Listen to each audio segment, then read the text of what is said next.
بسم الله الرحمن الرحيم. وعباد الرحمن الذين يمشون على الأرض هونا وإذا خاطبهم الجاهلون قالوا سلاما والذين يبيتون لربهم سجدا وقياما والذين يقولون ربنا اصرف عنا عذاب جهنم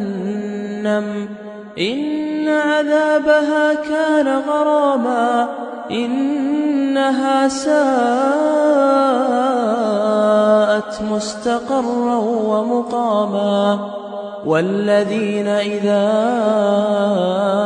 أنفقوا لم يسرفوا ولم يقتروا وكان بين ذلك قواما والذين لا يدعون مع الله إلها آخر ولا يقتلون النفس التي حرم الله إلا بالحق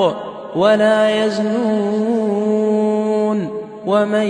يفعل ذلك يلقى ثاما يضاعف له العذاب يوم القيامة ويخلد فيه مهانا إلا من تاب وآمن وعمل عملا صالحا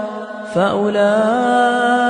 يبدل الله سيئاتهم حسنات وكان الله غفورا رحيما ومن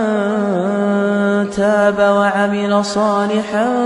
فإنه يتوب إلى الله متابا والذين لا يشهدون الزور وإذا مروا باللغو مروا كراما والذين إذا ذكروا بآيات ربهم لم يخروا عليها صما وعميانا والذين يقولون ربنا هب لنا من أزواجنا وذرياتنا قرة أعين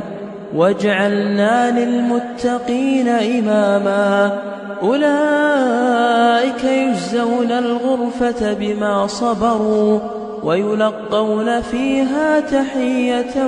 وسلاما خالدين فيها حسنت مستقرا ومقاما قل ما يعبأ بكم ربي لولا دعاؤكم